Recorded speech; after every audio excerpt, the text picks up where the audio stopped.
Through all the technical difficulties, we are live. Let us know if you can hear us. Audio issues have been the Achilles heel of the podcast, and so we want to make sure that y'all hearing us clearly. I'm Bryon. We're back with an amended version of the Coach's Corner podcast. We're going to have a real talk about how, in terms of development, parents can limit or hamper players' development. And so that's what we got on today's episode. We're going to get back to you after the intro. Peace.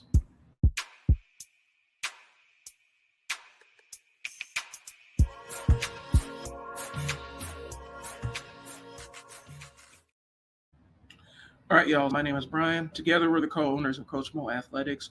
We're a hybrid kind of European American style basketball academy program, which means that we practice way more than we play. The other side of it is the European side. It aligns with how we've been doing it for years. So we're just giving it a name now. It's more based on being a well-rounded team player, existing in a team. It's not really based on your physical capabilities. Like, you still need to be able to move on the court, right, but it's making well-rounded players so they can thrive in any system under any coach. Right. And so that's what our model is. So that's what we offer here. The reason why we can sit up here and do the podcast, because Coach Moe, how many high school players do you have? Give me an estimate. Currently, well over 50. College players? Probably 20. Middle school? Well over 50. Okay. And we're going to probably be having kids that are going to be prospects moving forward to play professionally, NBA and other levels very soon. That's what qualifies the information we're giving you here. It can feel like a personal front when we're saying ways parents can mess up a kid's progress. Here's the rule we're saying. The situations we're bringing up have happened multiple times in our 8 years of doing this. 2, we could be talking about us as parents, because we're both parents of players, but also we can be talking about parents that aren't with us, or parents that we were able to point out what the issue was and we're able to have success. So when we're talking about it, we're not trying to single anybody out, but people are going to get mad regardless. Right. We wanted to have a conversation because Moe and I have lots of conversations about basketball developments. He educates me on stuff because I do the marketing. We talk about ways that parents can put roadblocks in the path of kids as they grow. And it's not malicious. There's no intent behind it. It's trying to do the best, but with a limited understanding of what it is. You get where I'm going with it, right? And so we're going to talk about ways that parents can improve the outcomes with development and how they hinder it. And so one Moe and I were talking about, we saw it posted online, talking about, and I forgot which college coach, and she was sitting there talking about when she goes to games, she evaluates players. One of the crux of what she was saying was she already has a lot of really talented players, kids that can shoot and dribble and do all that other stuff. She's looking at seeing how the kids responding to if they're getting blown out in their body language and how they're interacting with their parents after the game, after a bad loss. So, Coach Moe, can you elaborate on that and educate? Because we talk about it, but people don't believe us when we say it. Right. What is she talking about in that sense? No one wants to give a scholarship or take responsibility for a kid that can't figure out basic stuff like control your body language after a loss. Right. You're taking a chance on a kid that's going to be 400 miles away to your school, and they can't handle being on the bench, and they're playing time their face, when they can just go ask another kid that's next in line. He may not be as talented, may not be able to shoot and dribble as much, but they're able to be developed and be a better team player, and they can work with that kid. Right. And the coach was basically saying, if I'm bringing this kid on our team, that team is our unit, our family unit. I'm looking at how they interact with their family after a bad loss. Mm-hmm. They're looking at if this kid is going to throw off the balance of that entire team. And she's weighing against talent. Right now we have a train passing.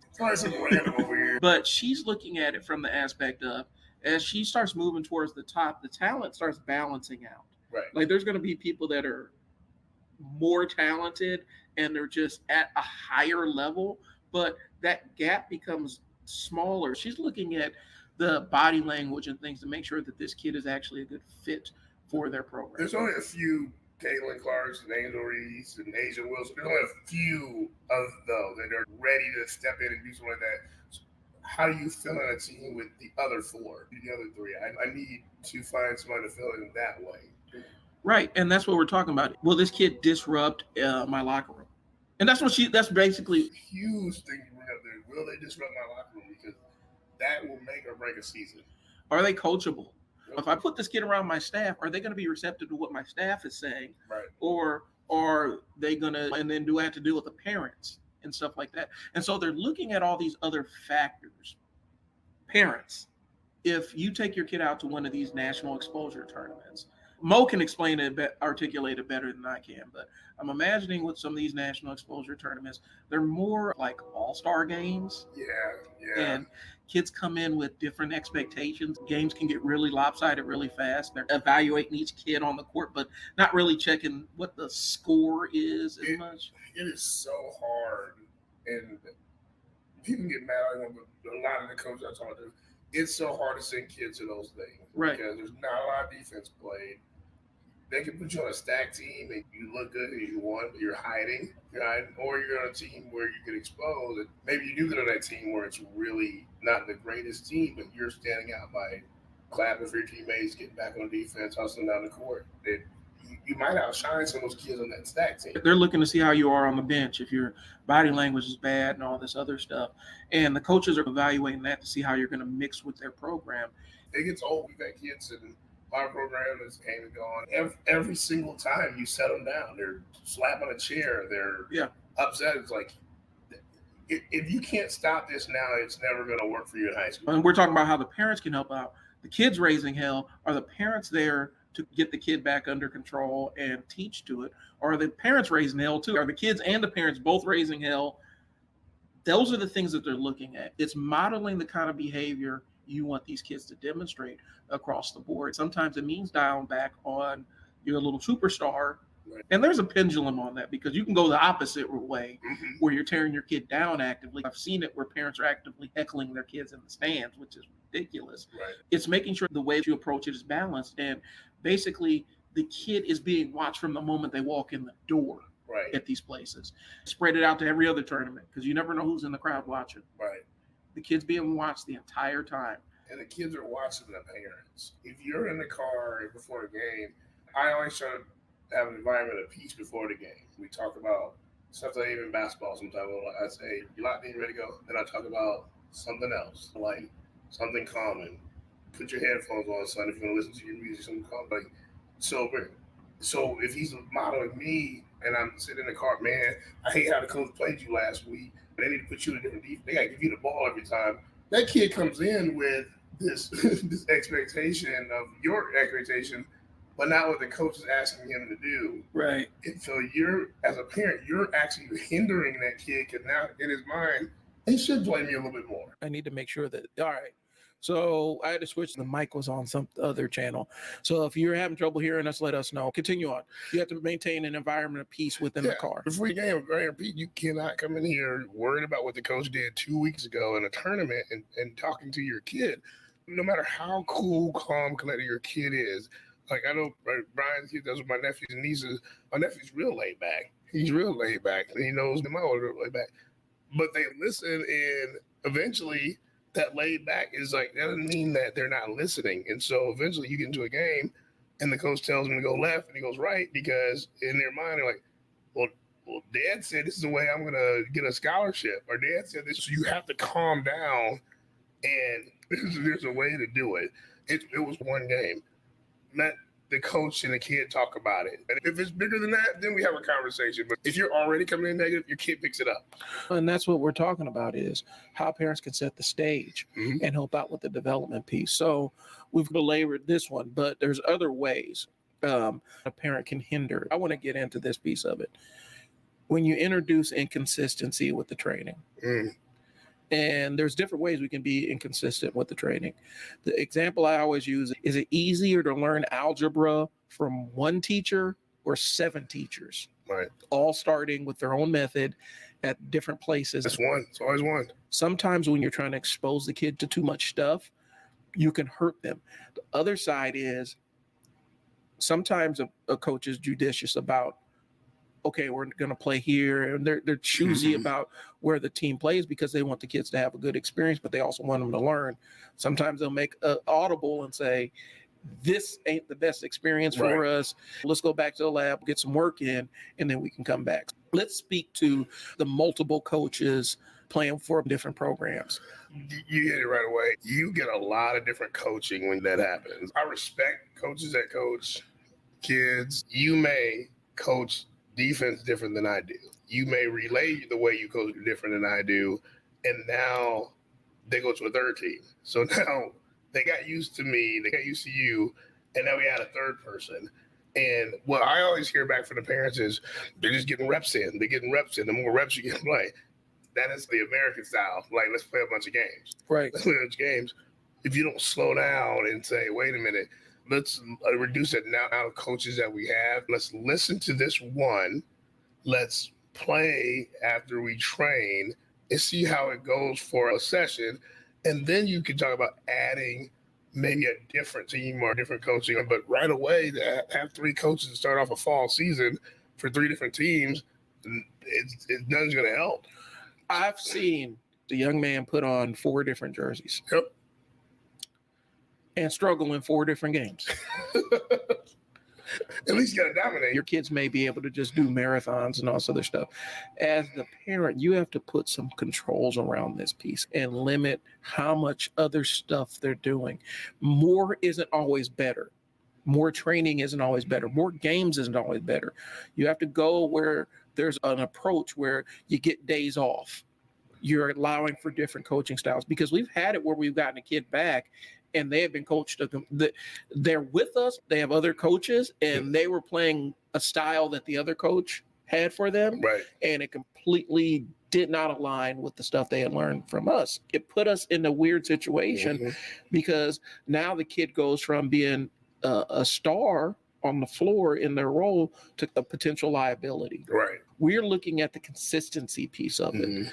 And everybody's going to have different expectations, different ways they can be consistent, but coach has seen it. And so in your development, when you get a kid that's about to go into high school, how can you tell that they've had too many coaches?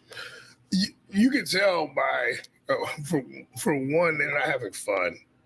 You can see a kid that's burnt out immediately. They're tired, they're sore, hurt, and it's not like, I get like the sore, the tradition, like I ran around the track and did sprints, I'm sore that day from sore. No, their body is broken down because they're doing 3 workouts a day, one by trainer so-and-so, one by the school, one by trainer so-and-so. Then we might add a 4th one with dad. The kids aren't having fun. Right. They're like, it's a lot. They're having fun. Their body's hurt. You can tell they're limping. They look like they have a headache. They're moving differently. They're like, here's an explosive guard. You said gets out of the offense, moving. They're mostly drained. If you're doing 4 different styles, you're mostly drained. And again, we talked about it. You have to balance out what you need to do. So I know my oldest does stuff, trains in the morning, trains at night, but on his own is like, I'm coming to do free throws tonight too. That's a decision that we've all said together. Right. Now, if I saw, and he's expected as a guard a certain percentage. Now, if he was shooting 10% from 3-point line and he's a small guard, I might go hire a shooting coach. Right. But the expectation with the shooting coach is like, he has these 2 things. And I want you to help with the shooting part of it, like, too, but he can't go 7 days a week because he's got these other 2 things. And as long as we have that understanding, it makes sense because that's building towards our goal. Right. But if I just go off and say, he needs to go to shooting 7 days a week, train 5 a.m. 7 days a week, train afterwards 7 days a week, then do some weight training 7 days a week, and then do sprint training 7 days a week, that's a lot. Right. That's a lot. And as a parent, I'm doing too much. I think I'm helping, but I'm not. One of the most insane things I've heard on the internet was Gilbert Arenas talking about this, where he, in his mind, if you lift weights 7 days a week, you get stronger. No. And every strength coach and a professional, fitness professional, just cringed through that segment. They cringed through that entire segment. There is no way that lifting weights 7 days a week. There's going to be some outliers. You got old boy. I command you to grow. CT Fletcher. CT Fletcher. Yeah. You have your outliers. Yep. Where with some enhancements and some natural stuff, he's able to go lift and work the same muscle group every single day. Most people don't work like that. You don't function like that. And it's really easy to overtrain. And it's not just weightlifting, but I'm using that as an example because that's the one I know the most. It's insane to think that if you consistently train 7 days a week without rest, without slowing down, without taking time off to let your body heal, that you're going to get better. It doesn't. Skill-wise, the skills may come, but then you got to talk about the central nervous system gets fatigued. I've experienced that doing Olympic lifting. Right. Your central nervous system gets fatigued and nothing works. It's really easy to overstimulate that side of it. And so what we're saying is sometimes it makes sense to dial it back. And as the parent, the idea that you are going to play a tournament every single weekend in season, eventually there's going to be a breaking point. More times than not, the breaking point comes with the kid's body because they end up getting those overuse injuries and those nagging, weird overuse injuries that pop up. Ankle, lower back, and growing. Right. It's an overuse thing. I mean, you can twist into it, but 9 times out of 10, it's an overuse thing. And you will not be 100% the rest of the season. This is where we're saying parent, you got to be a parent, right? Mm-hmm. This is where we're talking about it. So, Coach Moe, your son wants to go out and train. You know that he's exhausted. What do you do as the dad? So I like to meet my kids halfway. Okay. So if, like, I always question what training you want to do. I want to go lift weights. What do I do? Okay. How many days did you lift weights? What did 5? Okay, that's a lot. That's way too much. Weights. And you explain about the body breaking down. You give them examples of there are NBA players. There are college players that I wrote down doing too many hang cleans. I'm not supposed to do hang clean every single day of my life. Right. You know, you'll break down. You tell them that. It's like, okay, so if you want to train, how about today we just do free throws and a couple sprints and let's be out in 45 minutes. Right. Because you're not going to do your 2-hour power workout, lifting barrels. You're already limping. You're already sore. You told me you were sore yesterday. Let's just shoot free throws today. You're still getting basketball in. Let's just shoot free throws. I'll meet you halfway. We can go train, but we're going to shoot free throws. If you can tell them no to the new pair of Jordans. Right. You can tell them no to come down to training. Yeah. Go sit down. And when I make sense with parents, and I hope you're listening, this is like, do you want to see your kid play in the actual game? Mm-hmm. Or do you want to see them sitting there with a bandage wrapped up knee and ankle because they overtrain? You're investing in them to get better, develop, so you and grandma and cousin and neighbor can come see them actually get on the floor. Yeah. So, and this is what goes into another part of it. As a parent, you got to be realistic and sit down and say, all right, where do I want this kid to go? Some kids just need to make it through middle school. And that's fine. We can train to get through middle school, play on the 8th grade team, have a great experience. And then 9th grade basketball, they're like, yeah, I'm not really wanting to compete. Which is fine. Yeah. I don't want to go to that level. Or you have a kid that their ceiling is going to be varsity. And so are we looking at trying to get them on the varsity team? Right. Having a high school career, hey, it's great. I'm done. I enjoyed it. Got my trophies or whatever. Got my photos and everything. We're ready to go. Mm-hmm. And then other kids, as we go up, the funnel is going to narrow. Other kids, I want to go to college. I want my school paid for by basketball, football, or baseball. Now we're at another level, right? Right. The training looks a little bit different starting out because now we're walking overuse injuries and stuff like that. Mm-hmm. How do we make sure that this kid has a long career so that they can play from childhood to adulthood? As the parent, you need to be aware. Yeah. Coach, have we experienced parents that aren't aware of or don't have a plan of where they want their kids to go with this? Oh, more than 50% of them. They're caught up in the moment. The kid had the breakout game this summer, and it's like, oh, here we go. This is the next coming of so-and-so. And I'm going to send him to this school, and he's going to be a starting point guard on varsity at 14 years old. Pretty rare. My son happened to actually be one, but he had to work towards it, and I knew he was going to be a smaller guard, so he had to shoot the ball. Right. And he had to make the shots because he's under 6 feet. I've had that conversation. That's just my experience. I talk to people. Some people like, man, this kid was so dominant in 8th grade, where a kid can dunk a basketball, jump out the gym, put them on, look the part. But the transition was, we were telling this parent, needs to learn how to shoot the ball. Right. Needs to be able to catch and shoot. Needs to be able to shoot wide open threes. You need to shoot the mid range. They're going to jump off of everybody. They're going to dunk everybody. They're Sean Kemp. Yeah. The kid's 6'1", and they might stop at 6'1". 6'1's not really tall. There are people that are 7. We talked about it the other day. 7 feet, over 7 feet. That are doing things that kids that are 5'7" can't do. Right. So that's the conversation we're trying to have.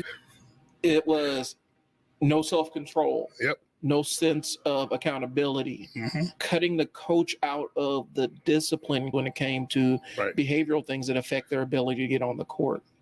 Right. And so that's what we ran into. And we're being honest. Sometimes parents think they're doing the right thing by saying, we're shutting down basketball, football, baseball until they learn how to do what I want them to do.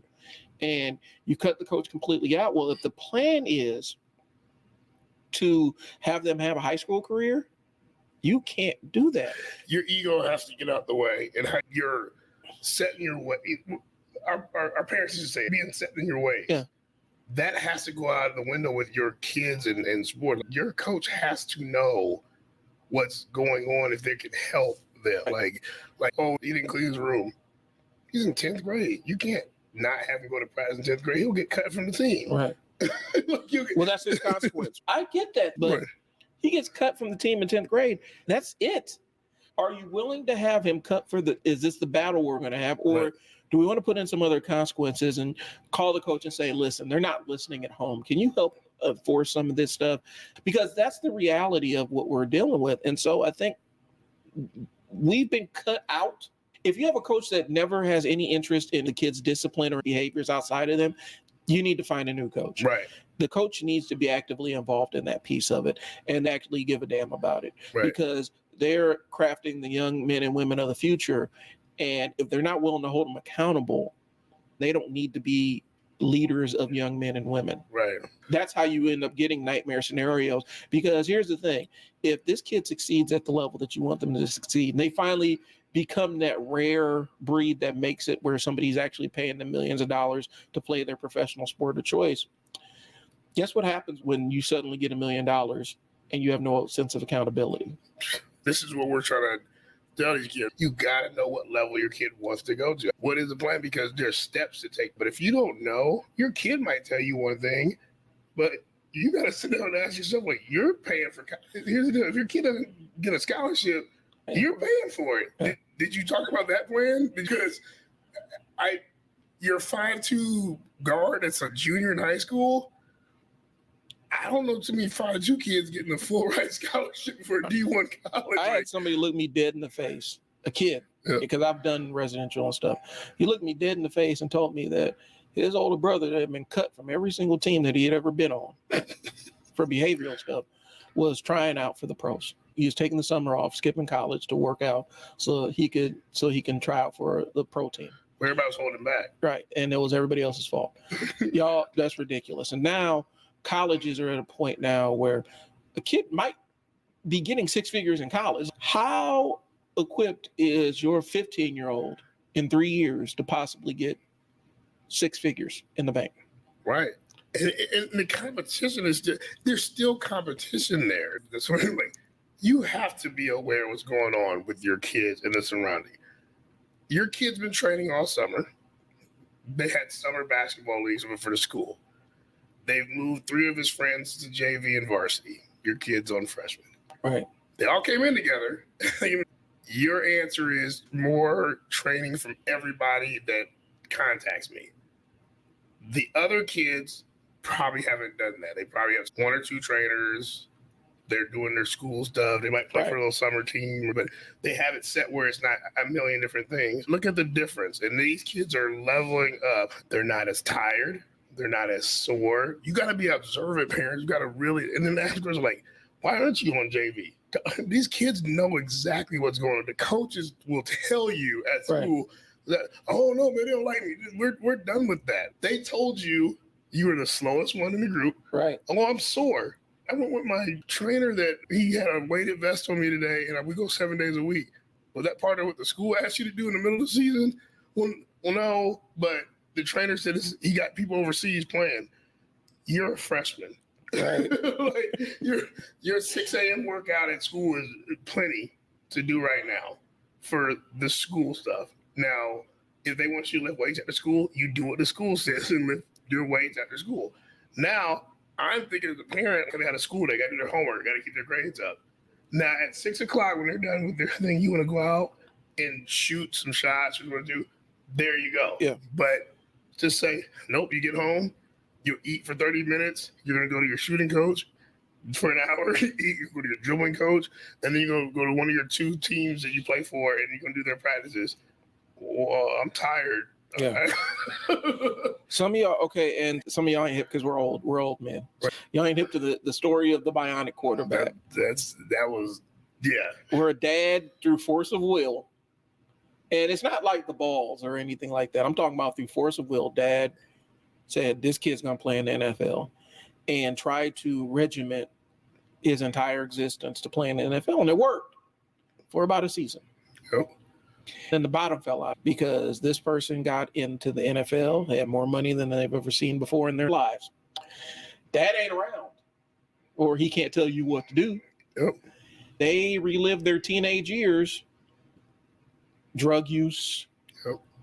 all the other vices that you can possibly endure once they got their $1 million. Yep. Because that childhood part was robbed from them because dad was hyper eager to get them in the NFL, which is, I get it. And you want it for the kid. You can't want it more than the kid. Right. You can't want it more than your player. We're not paying attention to the signs in the air. His friends moved up. Right. He's still in the same spot. Instead of figuring out if the grind is the right grind, right, we're just going to grind harder. My youngest was a prime example. He's naturally athletic, but he loves life. He can go out back and stare at clouds and, and tell you about what the shape they are. But he also can come in and be one of the best defenders. So he's new to a lot of the super competitive stuff. He's gotten better because I'm listening to him and watching his body. If he hit the ground a few times and he's been sore for a day or two, you need to sit out. I can see you visibly. You're hurt from that fall. You need a day to put some ice on that back or knee to relax for a second. Real quick question, Coach Moe. How do you, as a coach, as a dad, as a parent, hold a kid accountable for their commitment to their team versus where you don't cross that line where you're pushing them harder than they're pushing themselves? What is the balance there? I watch how they interact with their team when we are actually together. And if it's poor effort, if it's yelling at people, if it's not hustling, you're not accountable with the team. You're selfish, and you can see it right away. We're not saying you had a bad game or a bad practice, but your effort should never be bad. Like I'm the believer, if we were doing a shooting drill and you really were doing your footwork right and we were shooting 50 shots, let's say you missed all 50. I doubt that happened, but you went hard. You were grabbing a rebound. I'm not mad at that effort, but if you're coming to practice, you're like, this is one of my pet peeves. You're late. Not their fault because you kids don't drive, but when you do come in, you still have your beats on. You still have your sandals on. You're rapping to yourself. You're looking at the ground, and you're taking forever to tie your shoe. Now we're 15 minutes in. We're waiting for you to do something like that. You're not accountable to the team that's been ready to go. Right. You come in, you throw your shoes on, you stretch, you apologize to the team. My bad. My dad ran into traffic. I'm ready to go. Right. I'm asking this because I have an expectation in my household. Yep. That you're going to finish the season at least. Yeah. My daughter was doing, I think it was like all these extra choirs, plus she's doing theater and she's doing basketball and she's doing STEM and all this other stuff because she likes doing all that stuff. Here's what the issue was. One of those things she absolutely hated. Yep. And it wasn't fun for her. It was impacting her ability to do other things. Yep. And I had to back off of my stance of you got to finish the season because she was carrying it forward. I can't quit on them. I made a commitment. Well, dear, you hate this and you don't want to do it. You don't want to do it in the future. At some point, I'm asking you, what is that breaking point for you? Like where the kid is like, I quit. Just arbitrarily, I quit because things are hard versus I quit because things are damaging. How do you determine that? Again, that's that conversation you got to have as a parent. You should see this coming. Right. You got to see if they're dragging their feet, how they talk about the coach, talk about the plays. If they don't work outside of basketball, there's a big sign right there. Like, especially, I would say the most determining age is 7th grade. Yeah. When you get to 7th grade, you know what you want to do with a sport. At least you have one main sport. You might have two, but one where you're like, okay, I'm going to invest in. I'm going to do this. This is what I want to do. If the kid has one sport and they're still, I don't want to go to practice today. Coach is mean. The kids make fun of me. And it's a ton of excuses. That's where it's like if they walk to you and want to quit, I'm not going to just let you quit, but you could see that. Right. But if it's one of those things where they do give effort, they're just mad at their playing time or mad at the moment or mad at the kid, I think you could still have that conversation with the kid like, hey, man, you need to fix this. You need to let's sit down and fix this. But you could tell when they're checked, I can't force you at that point to go to practice because we're not at school. So when the school tryouts happen and you got to be in the gym at 3:15, whatever, get out at 3, I can't be there to put your shoes on, make sure you get there. And if the coach calls, hey, you never made it to tryouts, you didn't do it, you're done. Right. Because I'm asking you that because a little dude from Florida, man. That's your squad. Right. Oh, man. A little dude from Florida. Social media. We thought he got beat and he's like, F this on social media. Stop doing stuff on social media. Yeah. Because it took off like wildfire and now people are quit. And I think the thing is, NFL's looking at that. Yeah. Other colleges are looking at that. You're a quitter. Like you quit on the team instead of working it out. I'm not drafting you. You're going to quit on me. I'm not going to give you a couple $1 million so you can give me the finger on social media and quit. And so that's what I'm talking about is as the parent, how do you determine that? And there's no clean answer to it. Nope. The idea is your kid's better than anybody else. You are the expert on your child, but you have to pull out of the part of being the fan of your kid playing, right, and be the parent of your athlete that's playing. Nothing happens overnight. You had an idea. Monday nights are great for our academy because we do a lot of competition. If you ever go to Monday, we switched over to the competition because they're getting ready for school stuff, and you can tell the vibe's different where everything's competitive. Everybody wants to be here. We had a time when you get about 2 or 3 kids during the summer that didn't have that same thing. Dog wasn't in them. Wasn't in them. And they're like, wow. And I think reality set for some of them where they're, man, this is really a fast game. I think one of them got dunked on. Yeah. And all of a sudden, they're out. And they don't want to be here anymore. I'm like, man, if Alonzo Mourning, who probably got posterized more than anybody, look at Alonzo Mourning. Had a great career. This is the Knicks fan talking right here. I love it. Every time you get punched on, you got to do this. If you would have quit after everything you done on, this dude would not be going to the Hall of Fame or be whatever. I'm like, you're in 8th grade and somebody don't know you're in the wrong position. It happens. Right. But you're ready to turn your back and quit. That lets me know you did have the dog and you won. And you don't really want this. Yeah. You're Chris Paul. Man, Steph Curry had him playing Twister. He had him in the corner. The dude hit the ground, he fell backwards. He's going to the Hall of Fame. Right. Steph Curry is a great player. He's one of the best players ever played.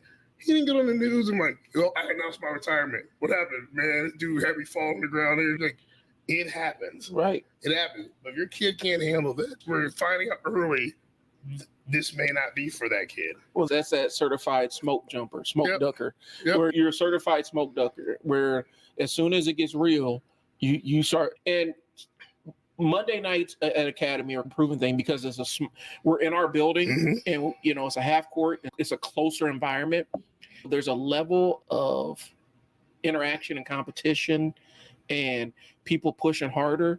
It gets a little bit more active and the kids that aren't ready for the activeness fade in the background. as a parent, if you're watching this, is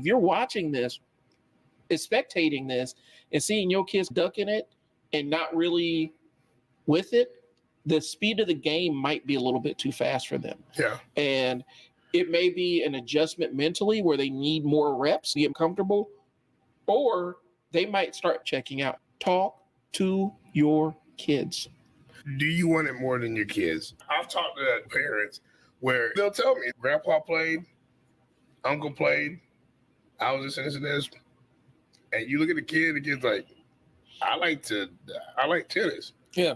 You don't like tennis. Oh, no, your fond tradition of the Johnson family. We're just going to do whatever. I'm like, I don't really want to do this. We're a baseball family. Kid hates. We're a football family. Kid doesn't like contact.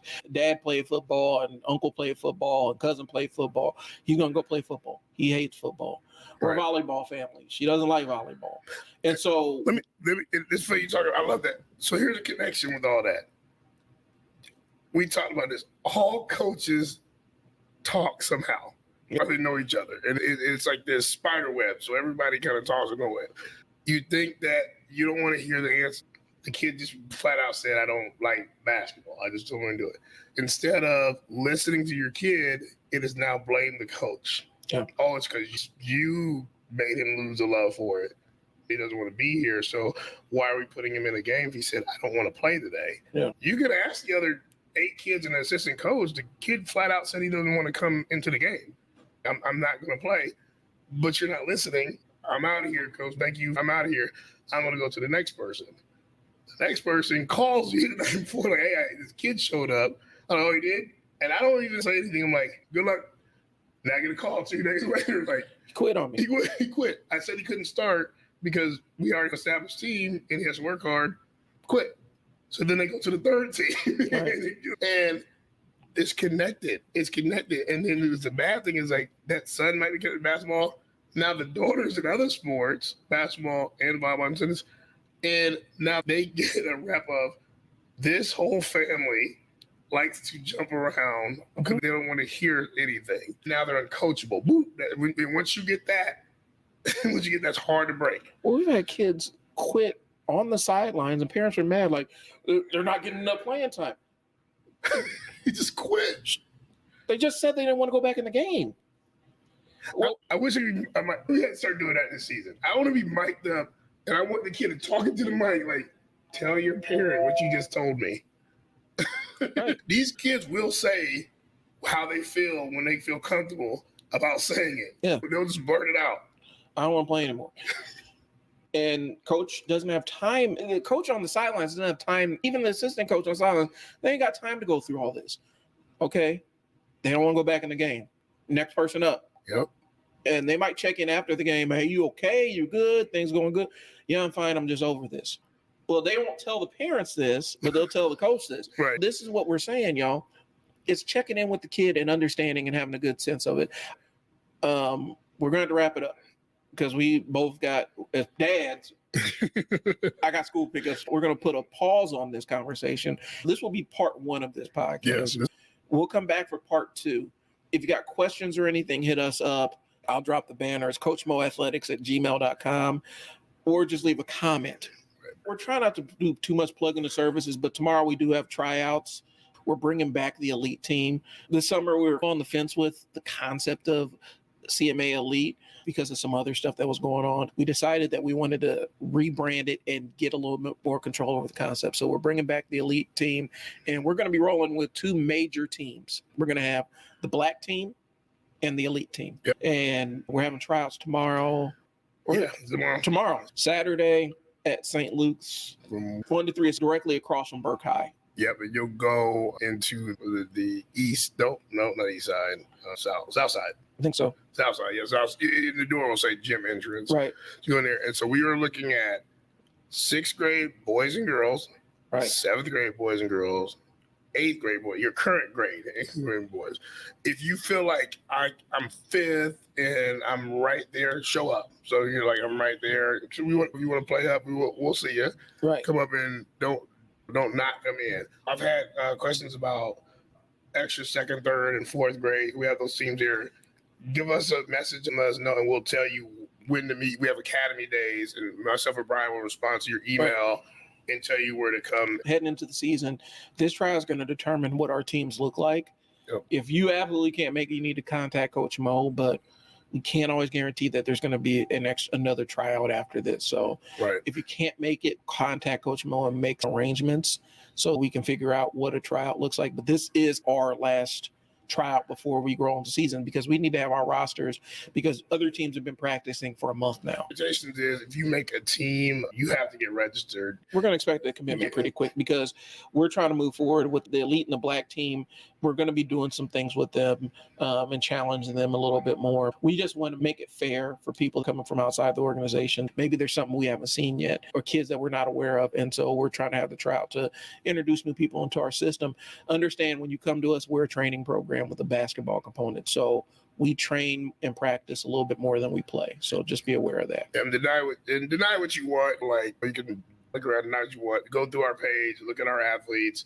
If a D1, D2, I don't care, any D3 kid believed in us and we're gonna dream. Like, I think we do a pretty good job. Right. Like, the proof is there. Yeah. Like, go to one of your local high school that I'm guarantee you is in the Class A, especially in Bellevue area or anywhere else.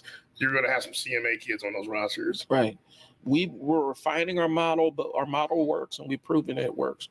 And so we train more than we play. And we've had good success with it. We've limited injuries and had some kids make some amazing headway. So that's where we're at. We're having a tryout tomorrow, 1 to 3, St. Luke's across from Burke High School. Come check us out. We're looking for a commitment pretty quick. That's what we got. You guys, if you're interested, we do basketball training, large group, small group, one-off. We got shooting stuff to work on your shots and stuff like that. Check out our Facebook page. That's where we keep all of our services. Happy early birthday. She'll be 15 tomorrow. So, oh, wow. Happy early birthday to you, Mina, if you're listening. Good luck with everything you want to do this year with sports. Shout out to all the kids who just started their varsity, JV, and freshman morning workouts for basketball. Like, I know it's tough, but you fight, get through it, hydrate, stretch, get through it. Yeah, that's trial boot camp still going on. That's on the Facebook page. I'm Bryon. Coach Moe. Check us out. We'll talk to you guys later. Thanks for tuning in. Peace.